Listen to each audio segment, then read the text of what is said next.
Some say Rockefeller money saved millions of lives, others say it controlled them. So which is true? Was this the greatest act of generosity in modern history, or the most successful influence campaign ever created? Because when you follow the money, not just where it was made, but where it was given, you start to notice something strange.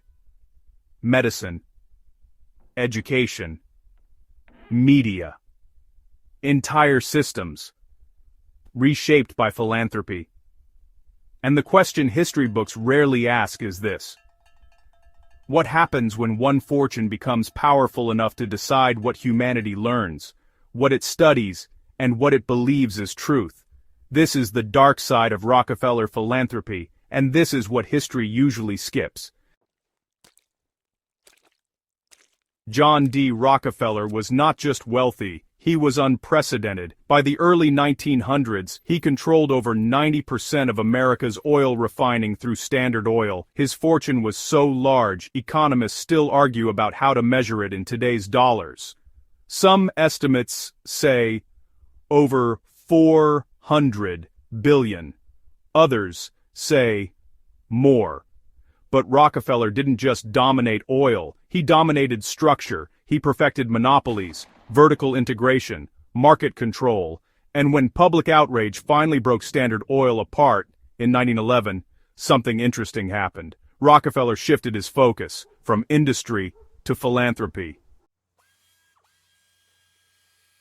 The Rockefeller Foundation was formed with a stated mission: to promote the well-being of mankind. On the surface, it looked noble: hospitals, medical schools, public health initiatives, and to be clear, many of these efforts genuinely improved lives. Diseases were studied, sanitation improved, medical standards rose. But here's the question few ask: who decides what kind of medicine gets funded, and what happens to the kinds that don't?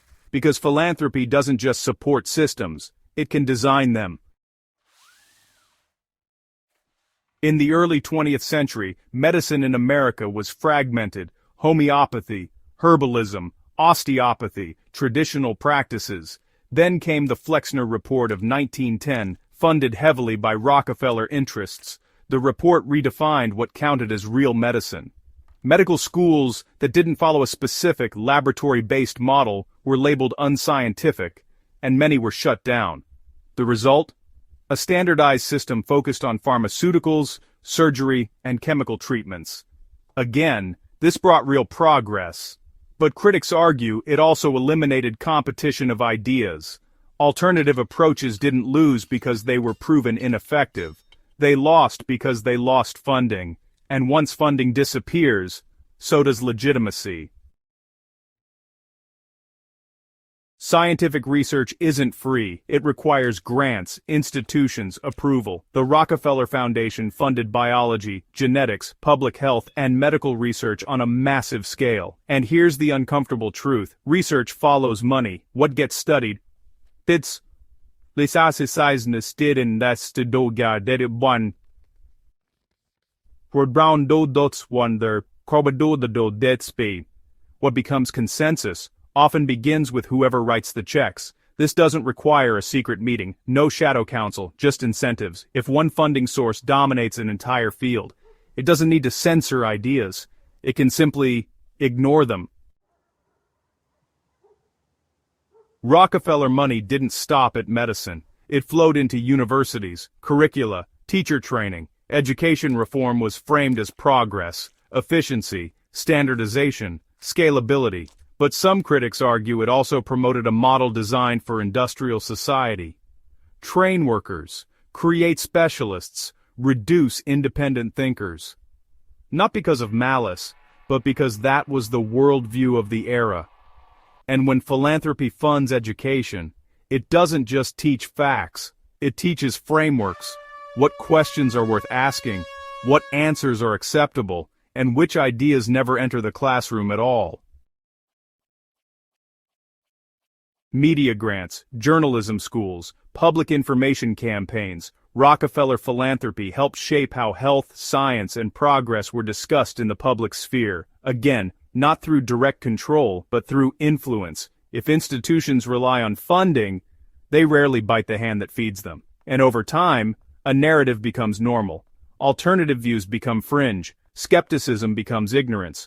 Not because someone demanded it, but because the system evolved that way. So, was Rockefeller philanthropy evil? No. Was it purely benevolent? Also no.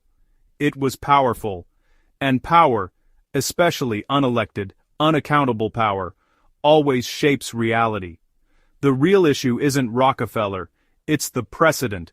What happens when enormous wealth is allowed to quietly guide medicine, education, and information without public debate? Can philanthropy ever be neutral, or does it always carry the worldview of the donor?